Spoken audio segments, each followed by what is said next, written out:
the feeling of when you find that out of being the other woman and having ruined a relationship unintentionally is still the worst feeling. I was the other woman for years, but I didn't know it. And we were in an open relationship as well, but I didn't know that either. I didn't know either of those things. Hi guys, and welcome back to another spooky episode of Life Uncut. I'm Brittany. Oh, Keeshia can't I can't look at you. Brittany she looks like Gandalf. Okay, this is our Halloween episode. Keisha's here. Laura's off on maternity leave still. Keishia is barely here because she's had a virus for like 4 months and she almost didn't make it in today. Yeah, I'm sorry. I am asking for a little bit of grace. Today, if I'm not laughing as much as possible, it's not because Brittany is less funny today. It's actually just because I'm struggling. When I laugh, I tend to cough. So I'm kind of trying to pull the reins in. But Britt, you know that I absolutely love Halloween. It is like my favorite thing that happens throughout the year that I actually get involved with. I like to decorate for. Last year, I wore my spooky ghost buns. Yeah. Laura thought I was coming from The Handmaid's Tale. You did, yeah. So last year, like, we didn't dress up or anything, but Keish did her hair in some little buns and she had like little ghost things on them. And Keish was a bit upset that, I think, quote, you said, put in more effort, Brittany. And so as your boss, I took that constructive criticism on board. And if you guys put in every effort today. If you don't, I just ate my own hair. This costume. If you guys haven't gone onto YouTube, please do, because then you'll see what we're talking about. I have delivered for Keishia. I have delivered. I don't know what I am. I don't know if I'm Gandalf. Someone asked me if I was God. You are wearing an all-white outfit, so it kind of does lean into the God vibes. It's a wizard, Gandalf, or God. What I'm liking the most is that the mustache isn't hanging down. It's hanging out. Like a, what is it? The it's like Lorax? A veranda. Is it the Lorax? You know how he's back. But look at when I laugh or breathe. It's like, it like goes in the air. Did you celebrate Halloween as a kid? Was it like kind of off the table? Sorry, have we moved on from my costume? Is it? Okay. Oh, sorry. I just thought you'd give me a rating or be impressed or something. Sorry, I am very impressed. It actually is absolutely hilarious. But like I said, I'm trying not to laugh too much. But as I walked in the room, I was behind the wall and I couldn't see you. And you said, "Who goes there?" I was like, what on earth is she talking about? Well, because I do lean in. I method act. So, yeah, I have leaned into it. I am going to, spoiler, this is going to come off in about 10 minutes. There is no way this can stay off. And we have a huge interview with someone very famous straight after this. And I cannot, be wearing this. Could you imagine? I think she'd love it. We're interviewing a I'm so excited. Like, I am, it's one of those what is my life things that I'm having at the moment. But I cannot be in this costume. B, I think it might be leaving some kind of a rash. No, I think it's like I'm getting a moustache rash. So it's a disaster. Anyway. You look fantastic. I appreciate the effort so much. Also, thank you. Of all of the hair colours you've ever had, grey's never been one of them. So it really brings out your eyes. I do fight my greys, that's why. But no, Keish, to answer your question, we weren't an overly big Halloween family. Now, cast your minds back. I am 30, early to mid-late 30s. And so when we were kids, it wasn't a huge thing yet. And we were in like a smaller town. There weren't that many streets or that many houses that contributed, like that wanted to be a part of it. And so it was just a bit creepy. Like there'd just be one random house and you'd be like, who's actually in there? Like who's that person that's like, come in kids. So I think my parents were a bit like, and I always remember my mum saying this, it's too American. She used to say that statement all the time as kids, but I think now it's like everyone does it now. Well, everyone also says like it's American, it's commercialized, and I'm like, yeah, but what in our life isn't? So is Valentine's Day and Valentine's Day is Christmas arguably more. Like at least the treats for Halloween are pretty cheap. Actually, that's not true. I went to the grocery store yesterday and stocked up. They have really got cost of living. No, do you know what it is? It's like weddings. You know when you get married or you have a party, the second you say wedding, everything's more. It's the same for Valentine's Day, Christmas, Easter. Like chocolate's more at Easter because it's Easter. They slap like a holiday price tag on stuff.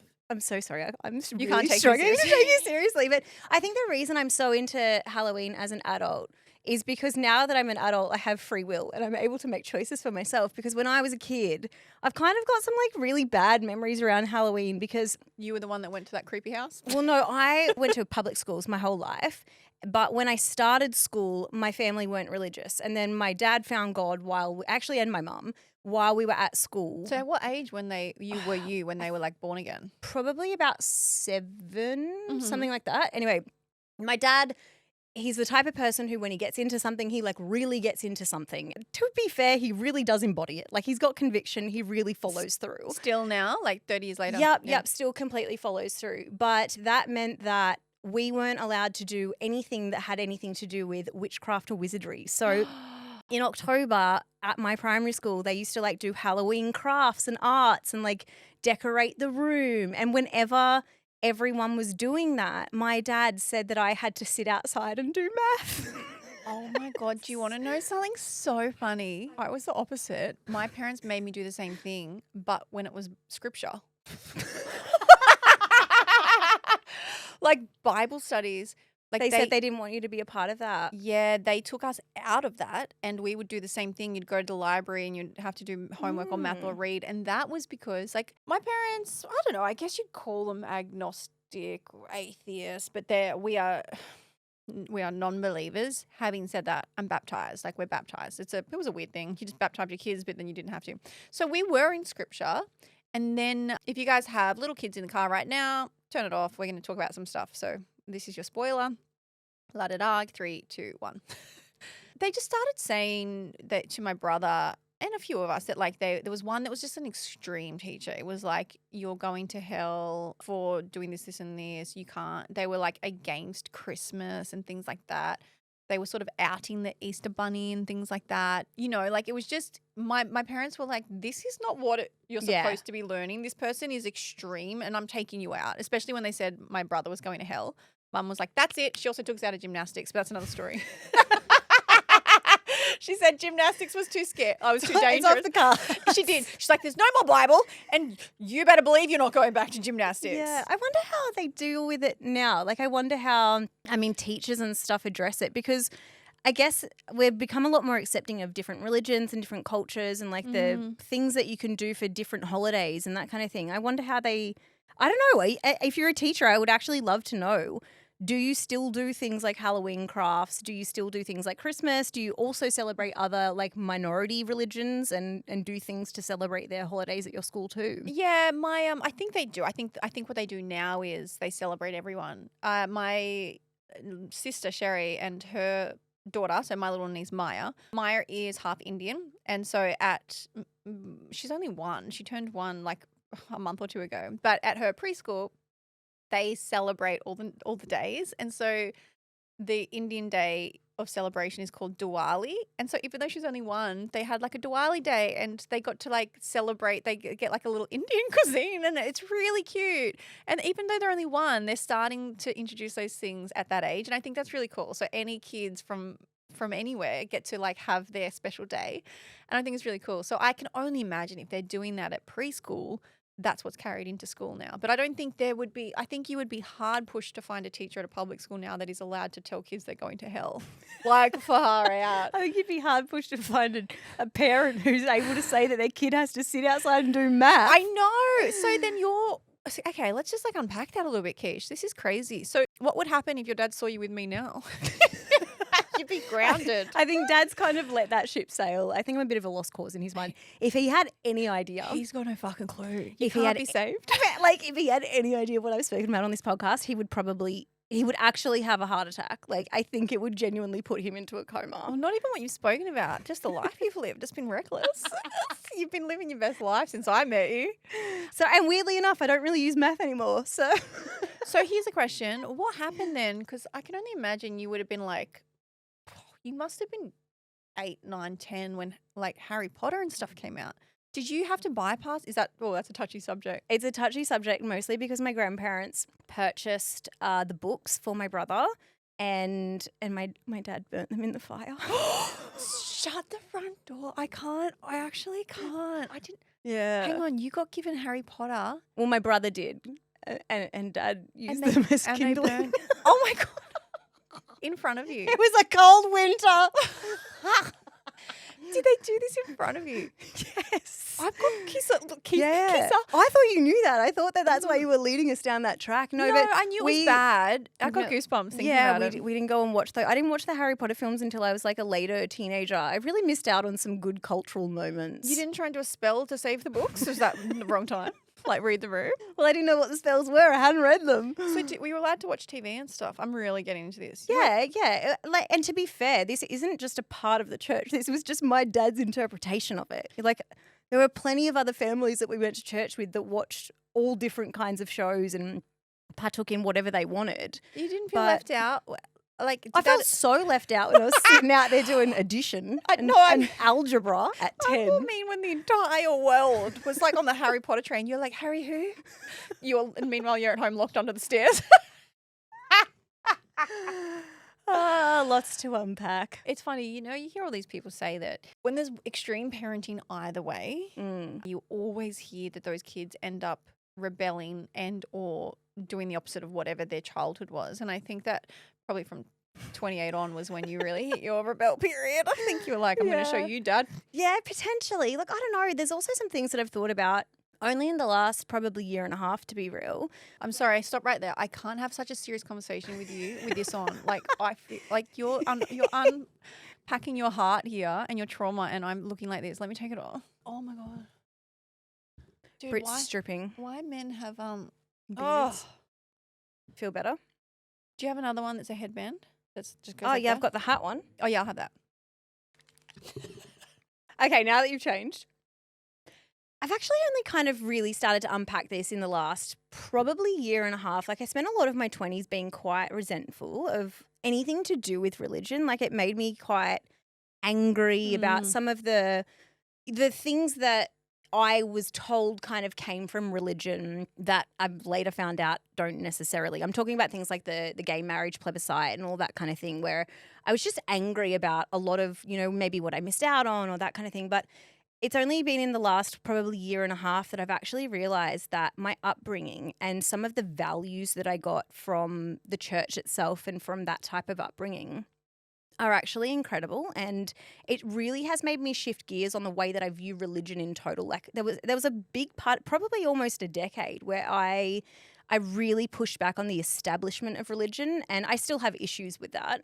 But I just thought it was all so corrupt, and it was all, people trying to take money from vulnerable people and preach these messages, and they didn't necessarily live up to them in their own lives and that kind of thing. And, like, don't get me wrong. That exists. There will be, circumstances where that exists in every single religion. It's not specific to the one I grew up with. But I've also come to realize that some of the values, particularly around community and like turning up for people and having a village and being there to support each other, those types of values were probably more important to be brought up with than what, doing Halloween arts and crafts. So I just want to kind of put that in as the counter. I don't want anyone who's listening to this who maybe even had a similar upbringing, or they're putting that similar upbringing onto their children now, to be like, well, hang on, you've only said the negative side of it. So I don't feel like I missed out on anything. And if anything, I think that some of those values have like kind of been cemented in me that have been really important as an adult. And now I can dress up for Halloween as much as I want. And I also got little Bonnie, my 6-month-old Australian Shepherd, a costume to wear.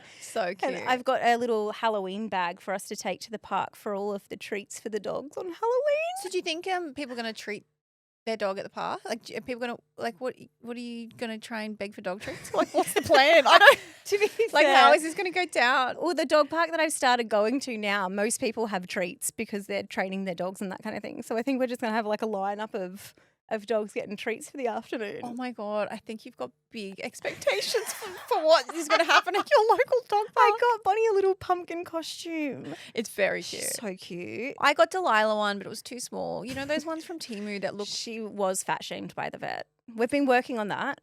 She's fat shamed by everyone. I'm sick of it. I'm sick of it. Let her live her best life. Let her eat her night shows with me.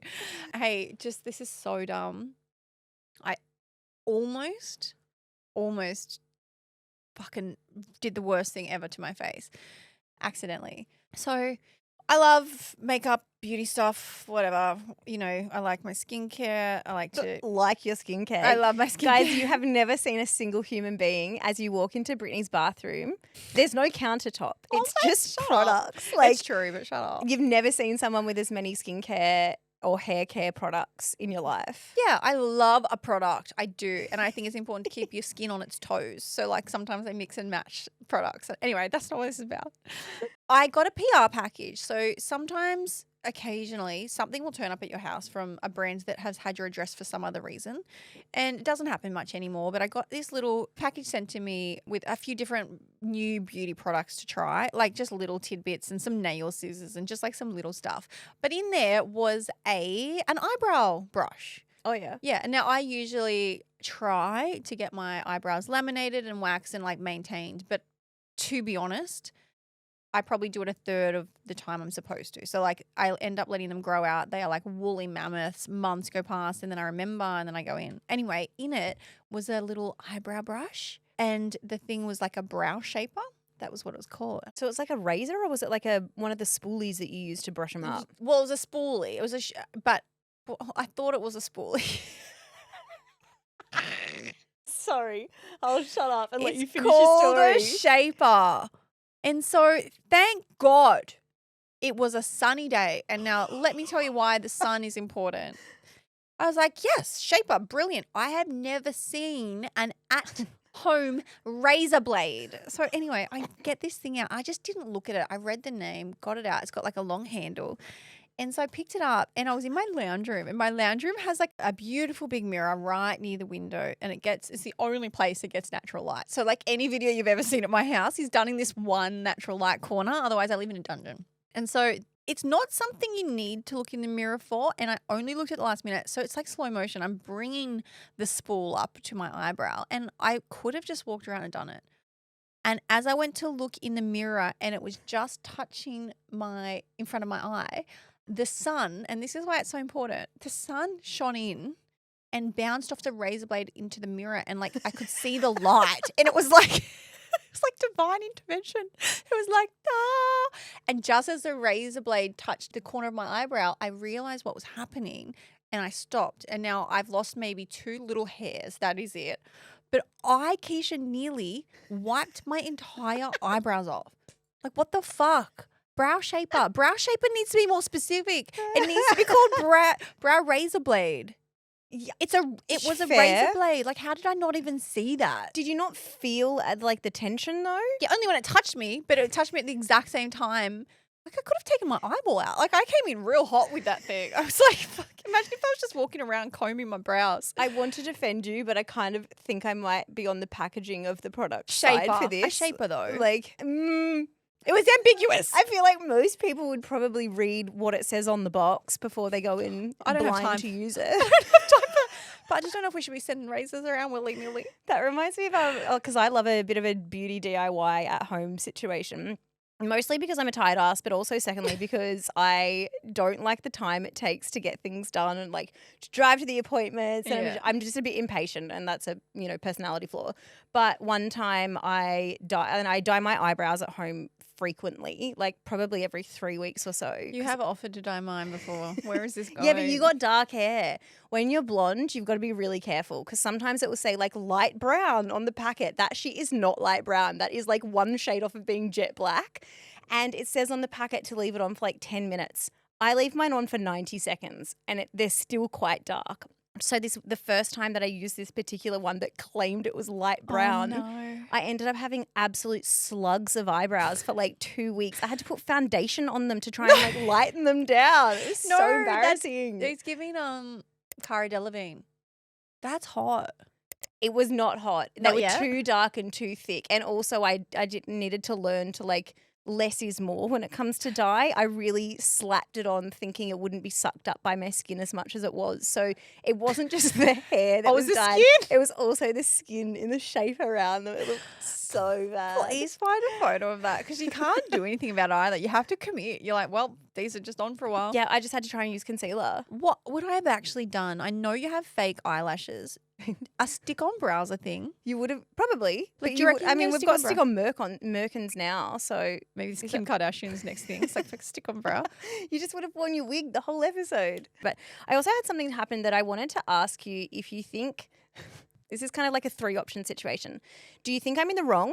Do you think I'm in the right? Or do you think I'm kind of in the wrong but reacted in a way that is justifiable given the circumstances? I love it. Am I the asshole? So this situation involves bins. And when we moved into the house that we're in now, I was like, oh, wow, that's the smallest version of that bin available. Like it's the smallest, Oh, I know the tiny ones, little yeah. red bin. I then found out that that is only collected every fortnight. So it's been like a real ongoing kind of thing with us having to really, really try and reduce the amount of like, which is probably a good thing for the environment, but like it's now you're saying it out loud. yeah, it's so challenging to go through just that tiny bin every 14 days. So there's this whole thing, and it's been a bit of an issue for the past couple of months that has been ongoing where we're like far out. Hopefully it's bin day, this week. And yeah, anyway. What are we going to do? So a month ago, we went to Melbourne to celebrate my best friend's engagement party. And our bins were collected. I remember that in the well. morning. That was when your dog Bonnie diarrheaed all over my house. Lest we forget. Britt had Bonnie for a couple of days and she was a little bit chaotic. So the bins were collected, but we'd already gone to Melbourne. So we came back 2 days later.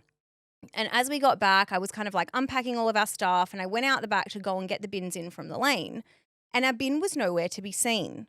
And I was like, okay, so this is 2.5 days after the bins were collected and our bin was nowhere. So I asked the neighbours on one side who we really get along with. I was like, hey, do you know where our bin went? And they were like, no, sorry, haven't seen it, blah, blah, blah. And so I walked back out into the lane and I could see that quite a few houses down, there was a spare red bin. Now, it wasn't ours because I'd only painted the numbers of our house on the bins like 2 weeks beforehand because they were all getting mixed up and the bin people seemed to like take them halfway down the street. I don't know what they're doing. Anyway. Wow, the politics of the bins in your street. There's a lot to do with bins. So, but this is important context. So I looked at that bin and I was like, oh, okay, maybe someone has accidentally taken in our bin. And so I'll just take this bin for the next fortnight. And then when it comes around to bin time again, we'll both put our bins out and I'll get my bin back. Sure. I can see how that you would have done that. So 11 days into this, we've got a different bin cycle. I get a at the door. Oh, God. And there is a man who lives down the street who evidently has security cameras in the back saw lane. you take the bin. He's like, hi, did you steal our bin? And I was like, hi, potentially, maybe I did. And he was a little bit like, he was so lovely given the situation. But at first he was a bit like, what the fuck, bro? Like what? I mean, accusing, yes, correctly. I had stolen the bin. Yeah, and he knows that because he saw it on his CCTV. Saw it on the cameras. And so I said back to him, I told him what had happened. And I was like, I kind of just figured in my head that maybe you'd taken mine. And so, we were going to do this little swapsy. And he was like, no, that is absolutely not what's happened. Can you please put the bin back? So where's your bin? Can you please give us the bin back? And I was like, yeah, of course. I'm so sorry. It's got rubbish in it now, though, because, we've had it for 11 days. Anyway, so bin day comes around. And so a fortnight has passed. I've now returned the bin to the rightful owners. And our bin has reappeared after the bins have been collected, completely full of some very specific items. Dude, you know what this is? This is the Wagatha Christie thing, but it's Bagatha Christie. Rubbish Bagatha Christie. There was a moment where I was like, am I going to do this? Am I going to bin dive into the bin that is full now to figure out who has actually taken my bin? And I think I've narrowed it down with about 90% accuracy. Okay, so it wasn't enough for the bin to be returned and with rubbish. You went through somebody's rubbish. I wanted to find out who took our bin. Sorry, it had our numbers painted on 3 out of the 4 sides on the bin. They absolutely knew it wasn't theirs. So you've thrown on your gloves, you've knocked the bin over. I didn't throw it. Oh, you're fucking rank. You went through a bin that's got 2 weeks of rubbish in it that someone else put in with no gloves on. Brittany, I am without a waste disposal service for a month now. The bin is full and I have to wait until next week to get it taken away. Yeah, but what if you're digging in there and you just come across a bunch of turds? So many dog poos. Yeah, true. I was hoping to get like a letter or something, but I've narrowed it down because they had some specific items in there, like cat litter packaging. So we know, that they've got a cat. But you've got 4 or 5 cats in your street. Yeah, but I've narrowed it down with a couple of other things. Okay. So, firstly, do you think I should go and approach the people who have taken my bin? Well, how do you know? Have you got any definitive? Do you have letters that have the address on it? No. Okay, so then you can't just accuse someone of No, theft. I can't. I'm pretty sure to about 80%. Like, I'm fairly certain that I've narrowed it down. Dude, I know what you can do. You just go back to the first neighbour who has CCTV and go back through his footage. He's too far down the street. It won't reach. But they had to, because he had to have walked past your house to get it, whoever took it. No, he saw me on the camera and then he must have seen me walk into my house, and that's how he's narrowed down where I live. So you think someone's intentionally taking your bin so that they can have 2 bins because theirs is too small? Mm-hmm. I think that they've deliberately done it, and I think that they've left me without a bin for a month, and I am irrationally pissed off about it. I don't think that's irrationally mad. I think that's rationally mad. I'm so angry. I also think it's such a dick move. Like, why would you do that to your neighbours? Okay, well, your only options are, because you don't definitively know, how many is it down to? 3? It's down to 2. Yeah, 2. You're going to have to write letters. You're going to have to write 2 letters. Am I going to be a letter writer? I mean, otherwise you've got to let dead dogs lie. You have to let this one go. You either commit to a letter to figure it out and just say, don't take my bin again. Okay. But don't sign off who it is, because if it's the person that did it, they'll know and they'll be like, she's on to me. And if it's not, they'll be like, okay, crazy person. But they won't know it's you. So if you just do a don't take my bin again, like I'm on to you kind of thing, the person will know. That's what I'd do. I think that the type of person who doesn't have a problem with taking someone else's bin for 3 weeks, knowing that it's a fortnightly collection, probably is not going to give a shit about a letter from some 5'2" girl who's like pointing her finger. No, it might not be you. It might be Toblerone. I'd just say it. Don't sign off on it and just fucking say, I'll come for you. Just say, I have a dog now. My dog likes cats. My dog's a big security guard. Yeah. All 6 months old of her. No, I think that's insane. Do you think that I did the wrong thing by going and taking the other people's bin though? Because No. I do feel kind of guilty. You know why? No, because you weren't like, someone stole mine, I'll steal theirs. You just assumed that person's taken the wrong bin and you just even it out. You didn't think you were leaving anyone without a bin, but you've actually left someone else without a bin for a month. Yeah, I've screwed them over So too. he hates you too. He hates me. But to be fair, he was lovely when I did explain to him what the situation was, and I just apologized and fully came out with the truth. I was like, I'm so sorry. This is kind of what I assumed happened. And he was probably like, bullshit. Like, you just saw that this was the only other bin available, which is a little bit true. Do you know what? I feel so uncomfortable about this. This shouldn't make me feel this uncomfortable, but I do. This happened to me yesterday. Any dog owners will know. I got to the dog park and there was only one other dog there on the other side of the park, and it was playing with a ball. I was across the other side of the park and I was walking around and I saw a gold mine. A ball, a park ball, a good bouncy blue one. And you guys know they're really hard to come they're by. like $30. $30. They're quality. Because quite often park balls, ones that have been left there, are like the gross old rubbish. And I was like, oh, this is choice. Anyway, I was like, Delilah, score. So I picked it up. And then I not only just picked it up, I walked over to the bubbler and cleaned it. I cleaned it and then put it in my bag. I was like, bingo, taking this one home. I have a dog bag. Anyway, the one guy across the thing just goes on and plays with his dog for ages. And then he walks over to me and he's like, sorry. He's like, have you seen a ball? And I was like, what? A ball? No. And he's like, oh, the blue ball that you put in your bag. And I nearly... Did you take my bin? I nearly died because if I would never...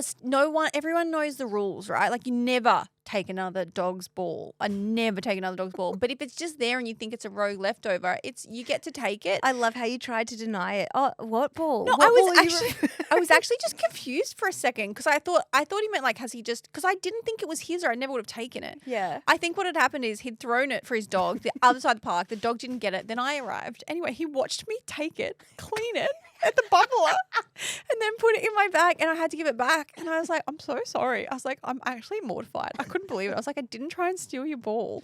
And I was like, it's a great quality one as well. He's like, I know. I was like, I know it is. I paid for it. Anyway, off he went. I was mortified. Today we're asking the question that Lily Allen has been asking. Is it just sex or is there emotion? Now, you guys might have seen Lily Allen has just dropped her 7th studio album. It's called West End Girl. But a bit of background on Lily Allen in case you haven't been following along the last couple of years. So Lily got married to David Harbour. Now, David Harbour was an actor from Stranger Things. I think that's what he's the most known for. That's the only thing I know him for. So in 2019, they got married. She moved to New York and they, by all accounts, it looks like she got her happy ever after.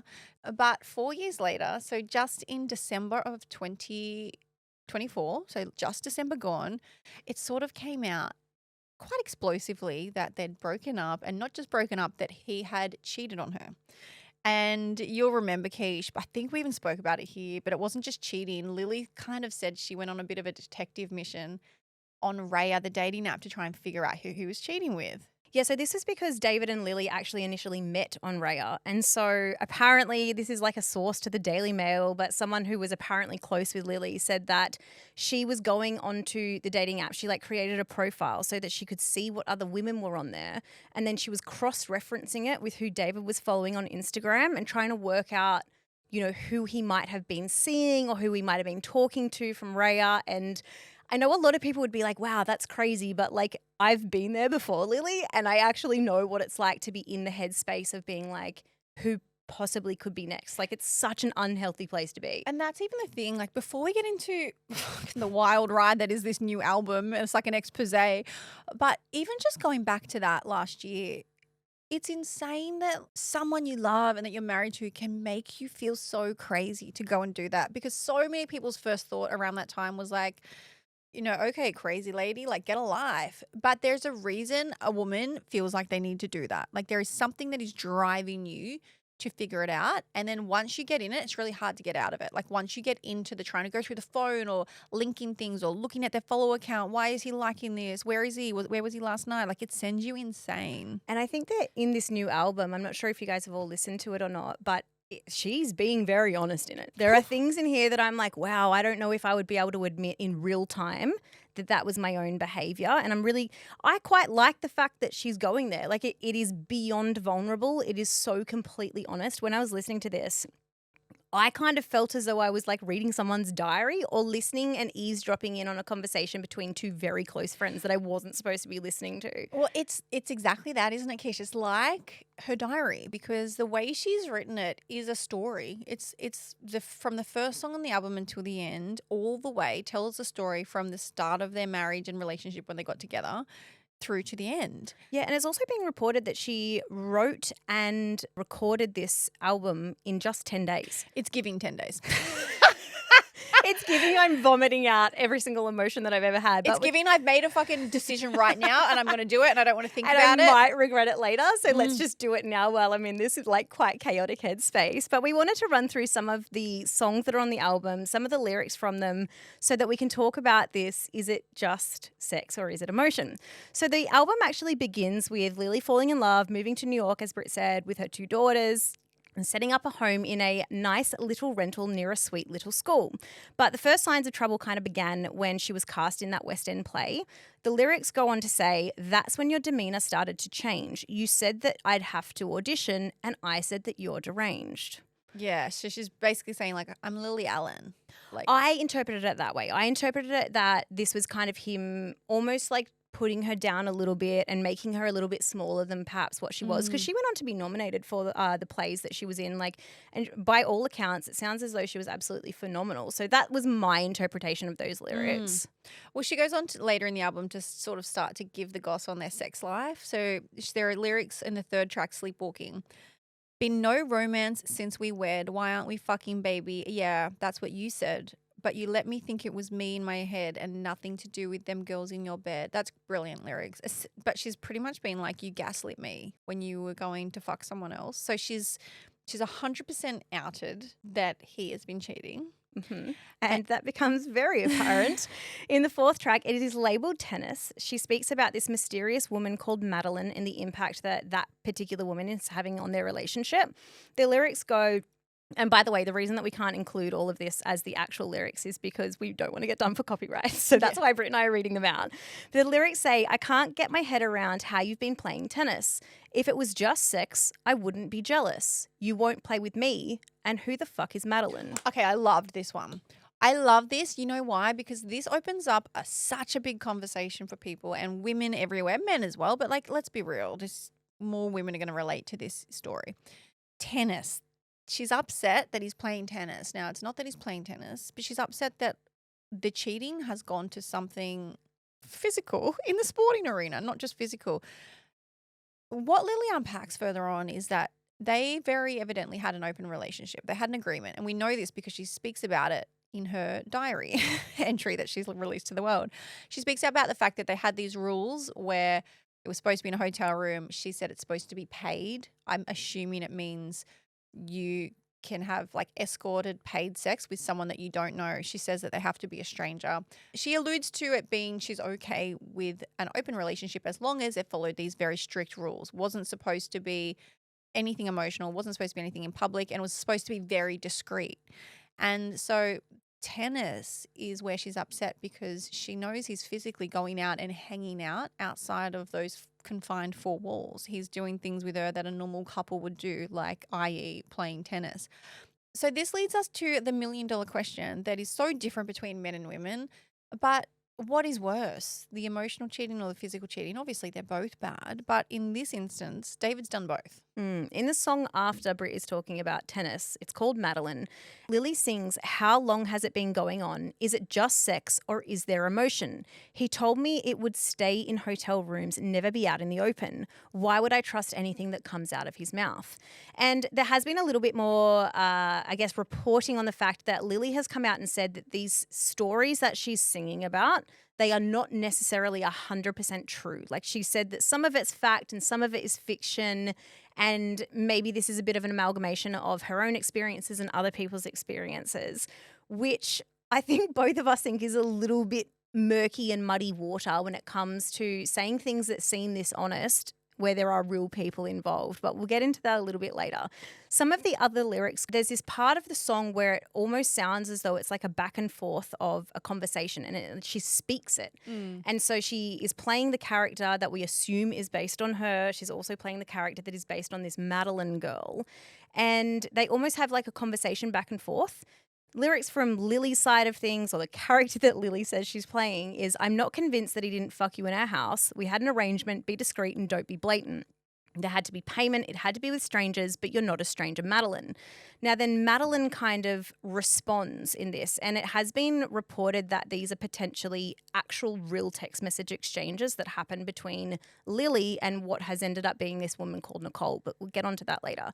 So she replied with, "Our relationship has only ever been about sex. I can promise you that this is not an emotional connection. We don't speak outside of the time we spend together, and whenever he talks about you, it is with utmost respect. I'd hate that you were in so much pain right now. I really don't want to be the cause of any upset. He told me that you were aware that this was going on and that he had your full consent. If he's lying about that, then please tell me, because I have my own feelings about dishonesty. Lies are not something I want to get caught up with. You can reach out to me at any time, by the way, if you need any more details or if you just want to vent or anything. Love and light, Madeline." Dude, the last thing you want to hear from your husband's mistress is he speaks about you with so much respect. Well, I don't know. There's kind of two ways that I think you can interpret this, because this woman who is, been described as Madeline in the songs, the real version of her the internet does what the internet does, and they've ended up finding out who it supposedly is. It's apparently a 34-year-old costume designer named Natalie Tippett. Now, she worked on a film with David in 2021. It's called We Have a Ghost. And so she's kind of been hounded by the press now, and like a lot of people are like, what's true? And she's basically gone on to say, look, I have a 2.5-year-old daughter. This is really full on, having this much attention. And from the message exchange that was in the song, it kind of sounds as though he might have misled her into thinking that Lily actually did know about their sexual relationship. Look, by all accounts, yes, I'm going to assume that she went into it thinking she wasn't doing anything wrong. A lot of people have an open relationship. They did have an open relationship, but it wasn't the kind of open relationship that David let her believe. So I'm not blaming this woman at all. I just think the last thing you want to hear is someone saying, when he was fucking me, he did speak about you with respect. And I know she means well by that, but that must cut so deep. I'm not blaming any of these women here. I'm absolutely blaming David. But it does open up and bring us back to this conversation. And from the people that I've had this conversation with in my real life, it very much differs if you're a male or a female. And there are actually some stats around it. But the way that different sexes look at emotional cheating and physical cheating, which one hurts more and which one is seemingly worse, is very, very different. And Lily is obviously evidently far more hurt by the fact that in their infidelity, it was the fact that he was hanging out with her and doing more than just sex. Like, the sex is one thing, but having a connection with someone like that is so much worse. And I have to admit, I think I feel exactly the same. If my partner was cheating with a stranger and had sex, right? And I know we've had these conversations briefly before, and I know it doesn't sit right with everyone and everyone's different, and that's okay. Hypothetically, if I found out my partner had cheated, had sex with someone on a drunken night out, didn't know who it was so apologetic, like I wouldn't even know how to find them, no contact with them, stranger. And then I found out that my partner was going and hanging out with somebody and playing tennis and having coffee and having all these. Does the tennis particularly hit you different? Oh yeah, my ex is a tennis player. So if you fucking go and play with no, but it's like it is. Okay, if it was Ben and I found out Ben was going and playing football and like hanging out and they were like wrestling on the grass and like having these moments and coffees, that's for me, that's worse. I'm like, it's not just sex. There's feelings and there's memories and experiences and you're creating these connections. Like that's so much worse for me. Yeah, Britt, I feel exactly the same. There's actually been quite a few studies done asking this exact question. And none of them are like super robust studies, but all of the results seem to kind of mirror each other. So there was one study that found that about 60% of people think emotional cheating is as bad or worse than physical cheating. But like you said, there did seem to be a little bit of a gender divide. So while everyone will kind of view infidelity differently and what constitutes an emotional affair, I think we all have kind of different lines in the sand. But on average, men reported feeling more distressed over physical infidelity. So there was a study published in the Journal of Evolution and Human Behavior where researchers asked college students to imagine their partner having sex with someone else or falling in love with someone else. And a majority of men said that the physical betrayal would upset them more. But in contrast, women in those same studies most often said that it was the emotional betrayal. So when a partner would develop feelings for someone else rather than just having sex with them, that they would find that to be more painful. And so, yeah, based on these studies, I kind of think that I fit into the norm for women. You know, like I personally would find an emotional affair harder to kind of get over. And I do wonder why that might be. It might be because I think that there's more of an investment and I think that there's more time, more consideration. There's potentially like a longer period of that time that the betrayal's been happening as well, whereas a physical infidelity can be a moment in time. And I don't know, I can't really work out why that doesn't feel as jarring for me. It depends, right? I'm only talking about physical cheating if it was like a one-off with someone you don't know. Of course it's bad if it's been someone they've been physically having an affair with for months or a year or whatever. But that's also because that's when these two become entwined. Like the second you elongate a physical relationship, you're going to come parts of the emotional relationship are going to come into it as well. And a lot of these women in the study went on to say the reason that they're more upset by emotional infidelity is because they feel like it means their partner's already left the relationship anyway. So I guess it's not just the fact that they've connected with someone, it's the jarring pain of, well, they're not even here anymore. Like you're not in the relationship. If you were connecting with someone else and they're your go-to person. And you know we love a poll, Keish, but I would love to poll you guys because every time we speak about cheating, it is so divisive. And of course it's divisive. There are so many shades of grey in a relationship. It depends on your situation, what they've done, who's done what, how long, are you okay with it? You know, there's no such thing as black and white cheating. And every time we speak about it, we get an army of people come and say they support what we've said. We get an army of people come and say like, absolutely not. How would you condone that? And that's so fine. Like we're not here to yuck anyone's yum and tell you how to run your relationship. But I don't think you can put a blanket statement on it. But I would love to know just to see if we get the same results as these studies about like if you're a woman, what is worse for you, emotional cheating or physical cheating? Yeah, I also, the way that I kind of interpreted Lily's album, to me it felt as though it was someone who initially had a set of guidelines and boundaries for their relationship that was eventually eroded. And I think it would be pretty classic of a relationship between a narcissistic person and someone who was gradually having their self-esteem chipped away at. Now, there is additional context to this. I read that, you know, Lily had written about in her memoir that in her previous marriage, she actually had cheated on her husband with female sex workers. And so that was also, you know, coincided with her journey to do with drugs and alcohol. And she's been sober for 5 years now. So to me, I kind of read the album that she initially went into the marriage with a certain set of like, this is what we agree to.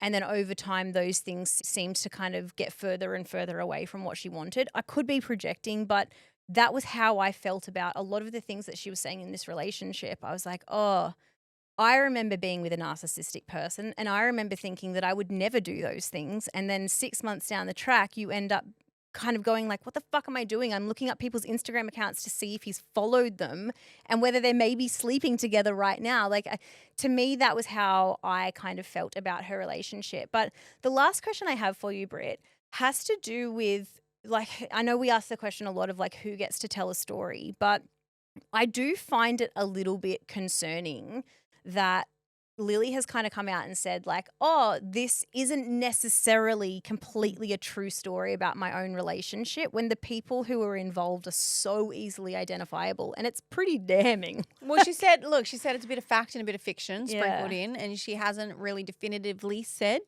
which is what and what is which.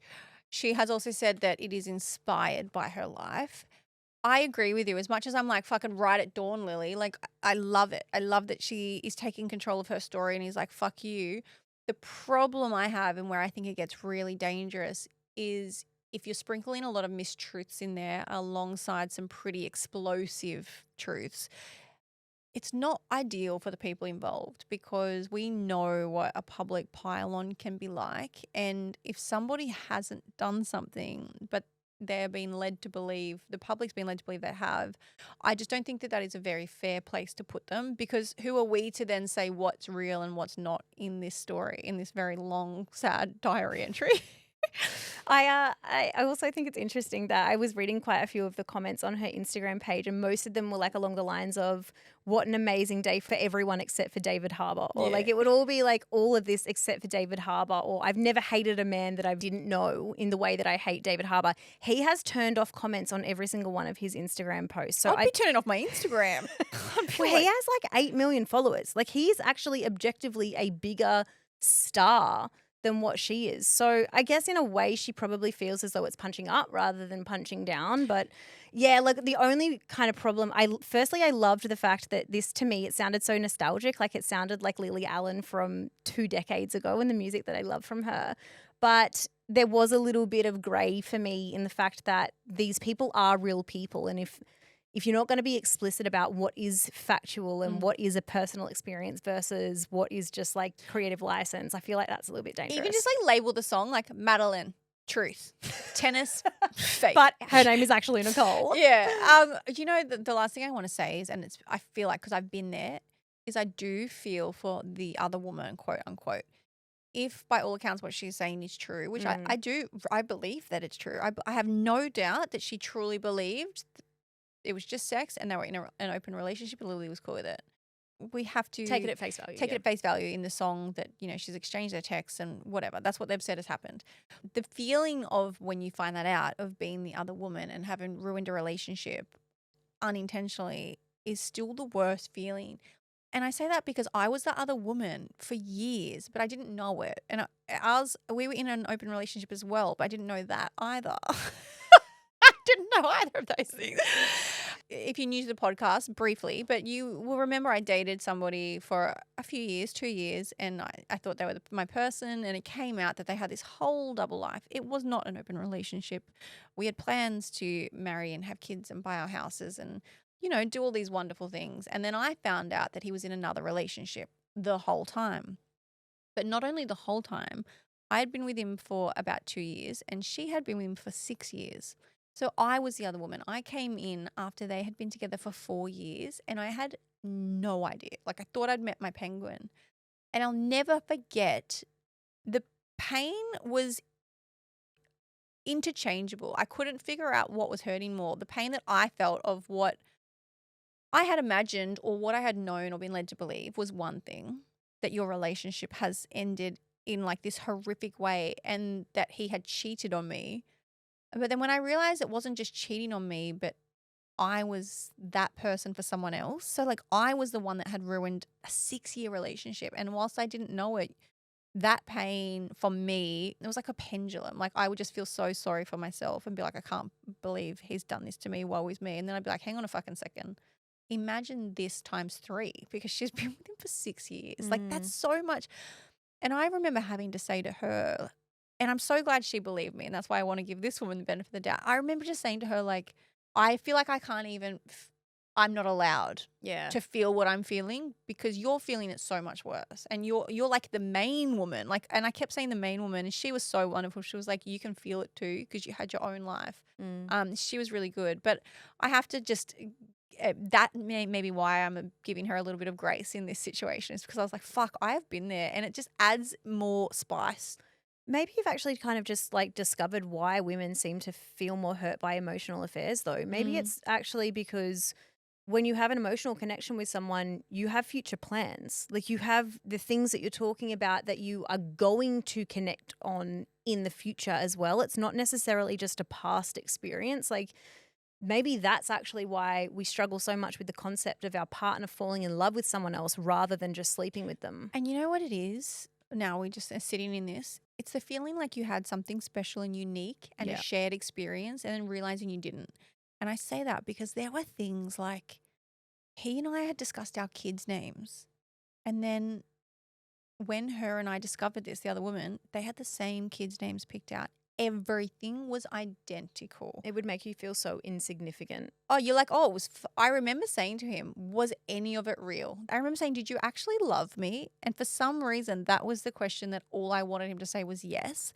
And I wanted him to say yes because I wanted to feel like it wasn't a complete waste of time. And even though his idea of love is so disturbed and so cooked, in that moment, I was like, just give me one semblance that the last 2 years had something real in it. But that's why, because all of a sudden, all of our shared experiences were taken and they weren't mine anymore. They were with another woman. And I'm going to assume now we've just unpacked it without meaning to. That's why emotional is worse. It could be. And actually one of her last songs on the album, these are some of the lyrics, and this is what we'll kind of end with.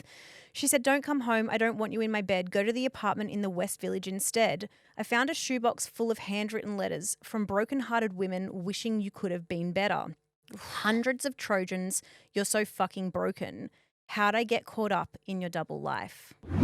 Well, it is time for Accidentally Unfiltered. This might go down all right for some people, but obviously not for her. Okay, so my mum bought me some fake sunflowers. I told her I had no idea where I'd put them, but I loved them, so I'll put them somewhere special and send her a photo to let her know. So I found a spot in the bathroom and took the picture, sent them on, and said how much I love them. I was about to fall asleep when I had that moment, you know, where something just hits you and you have a memory.